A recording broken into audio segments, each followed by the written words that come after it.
Hello everyone, and welcome back to the channel. Today we're going to take a journey back in time to explore one of the most transformative periods in American history, the civil rights movement of the 1950s and 60s. This wasn't just a series of protests, it was a revolution of hearts and minds that fundamentally reshaped the soul of a nation and continues to influence the fight for justice around the world. So how did this monumental change happen? Let's dive in. To truly understand the movement, we have to look at the world that came before it. Following the Civil War, slavery was abolished, but it was replaced by a system of racial segregation known as Jim Crow. These laws, particularly in the southern states, created a society of separate but equal, which in reality was anything but equal. African Americans faced systemic discrimination in nearly every aspect of life.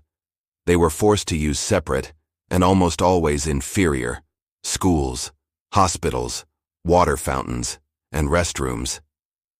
They were denied the right to vote through poll taxes and literacy tests, and faced constant threats of violence if they dared to challenge the status quo. This was a daily reality of injustice and indignity, a stark contradiction to the American promise of liberty and justice for all. For generations, this was the oppressive system that millions of people were born into, lived under, and fought against. But simmering beneath the surface of this oppression was a powerful current of resistance. The spark that would ignite the modern civil rights movement came in 1954 with the landmark Supreme Court decision, Brown v. Board of Education of Topeka. The court declared that state-sponsored segregation in public schools was unconstitutional, overturning the separate but equal doctrine that had stood for over half a century. This legal victory was monumental. It sent a clear message. The highest law of the land was now on the side of desegregation. While the ruling didn't immediately end segregated schools, in fact many states fiercely resisted it, it provided the legal and moral foundation for the fight ahead. It was a beacon of hope, signaling that change was not just possible, but legally mandated. Just 1 year later, in Montgomery, Alabama, a quiet act of defiance would echo across the country. On December 1, 1955, Rosa Parks, a seamstress and NAACP activist, refused to give up her seat to a white passenger on a segregated city bus. Her arrest was the catalyst for the Montgomery bus boycott. Organized by local leaders, the boycott called on the city's entire African American community to stop using the bus system. For 381 days, through rain and shine, people walked, carpooled, and organized their own transportation network. They endured harassment and economic hardship, but they did not waver. This is where a young, charismatic pastor named Dr. Martin Luther King Jr. emerged as a national leader. As the spokesperson for the boycott, his powerful speeches, rooted in the principles of Christian love and Gandhian nonviolence, galvanized the community and captured the nation's attention. He preached a message of protest without violence, of meeting hate with love. The boycott was a stunning success. In late 1956, the Supreme Court ruled that segregation on public buses was unconstitutional. More than just a legal victory, the Montgomery bus boycott proved the immense power of mass nonviolent direct action. It showed that ordinary people, when united in a common cause, could challenge and defeat entrenched systems of injustice. This victory set the stage and the strategy for the struggles to come. The early 1960s saw the movement gain incredible momentum, particularly with the rise of student-led activism.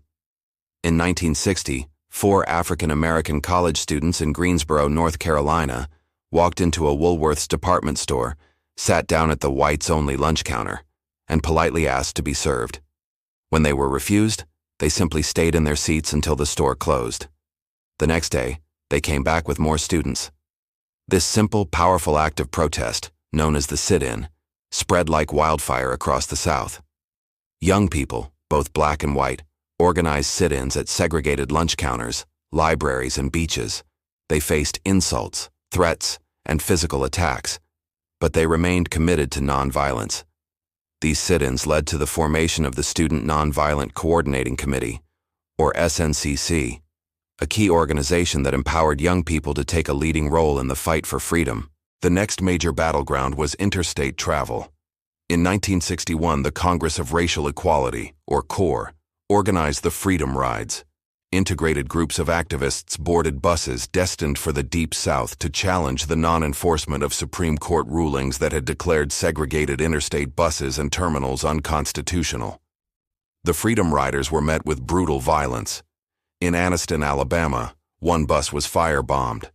In Birmingham, riders were viciously beaten by a mob, with the police arriving only after the assault was well underway. The images of this violence were broadcast around the world, shocking the conscience of the nation and the Kennedy administration. The federal government was forced to intervene, and by the end of the year, the Interstate Commerce Commission issued regulations that finally ended segregation in interstate travel. The Freedom Riders, through their incredible courage and willingness to suffer, had forced the federal government to uphold the law. The struggle reached a pivotal moment in 1963 in Birmingham, Alabama, then known as one of the most segregated cities in America. Dr. King and the Southern Christian Leadership Conference launched a campaign of marches and sit-ins to challenge the city's segregationist policies. The city's Commissioner of Public Safety, Bull Connor, responded with brute force. He unleashed attack dogs and high-pressure fire hoses on the peaceful demonstrators, many of whom were children. Again, television cameras broadcast these horrific scenes into American living rooms. The sight of children being blasted by fire hoses horrified the nation and the world. It was a moral crisis. While jailed in Birmingham for his role in the protests, Dr. King wrote his famous Letter from a Birmingham Jail, a profound defense of civil disobedience and a call to action that remains one of the most important documents of the era. The pressure from the events in Birmingham was immense, and it played a crucial role in pushing President John F. Kennedy to propose a comprehensive civil rights bill. The moral momentum of the movement culminated on August 28, 1963, with the March on Washington for Jobs and Freedom. Over 250,000 people, a diverse coalition of races and faiths, gathered peacefully at the Lincoln Memorial in a massive demonstration for civil and economic rights. It was here, on the steps of the memorial, that Martin Luther King Jr. delivered his iconic "I Have a Dream" speech. He painted a vivid picture of a future where his children would not be judged by the color of their skin, but by the content of their character. The speech was more than just a call for justice. It was an articulation of the American dream itself, a powerful and unifying vision that resonated deeply across the nation. The March on Washington was a triumphant moment, showcasing the strength, unity, and moral authority of the movement on a national stage. The legislative impact of the movement was profound. After President Kennedy's assassination, President Lyndon B. Johnson made passing civil rights legislation his top priority. Drawing on the national mood and his own considerable political skill, Johnson pushed the Civil Rights Act of 1964 through Congress. This was a landmark piece of legislation. It outlawed discrimination based on race, color, religion, sex, or national origin. It banned segregation in public accommodations, hotels, restaurants, theaters, and began the long process of desegregating schools. It was a huge victory. But one crucial issue remained: the right to vote. In many parts of the South, African Americans were still systematically disenfranchised. In 1965, activists focused their efforts on Selma, Alabama, where voter registration was aggressively suppressed. A planned march from Selma to the state capital of Montgomery was met with horrific violence on the Edmund Pettus Bridge. State troopers on horseback attacked the peaceful marchers with clubs and tear gas in an event that would become known as Bloody Sunday. Once again, the televised violence shocked the nation. In response, President Johnson addressed a joint session of Congress, calling for a federal voting rights law and echoing the movement's own anthem, declaring, "We shall overcome." A few months later, he signed the Voting Rights Act of 1965 into law.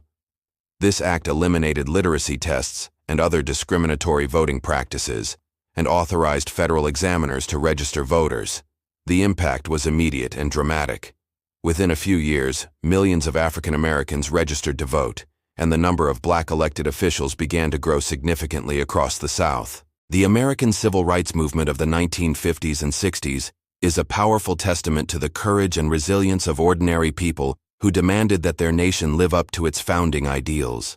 It was a fight waged not with weapons, but with nonviolent resistance, moral clarity, and an unshakable belief in the promise of democracy. While the movement achieved monumental victories, the struggle for racial equality and justice is far from over. The legacy of leaders like Martin Luther King Jr., Rosa Parks, and countless unsung heroes reminds us that change is possible and that the fight for a more just and equitable society is a responsibility that belongs to every generation. Thank you so much for joining me today to explore this vital chapter of history. I hope this gave you a deeper understanding of the sacrifices and triumphs of the civil rights movement. If you found this video insightful, please give it a thumbs up, and don't forget to subscribe and hit that notification bell so you don't miss our next journey into the past. We'd love to hear your thoughts in the comments below. Until next time, stay curious.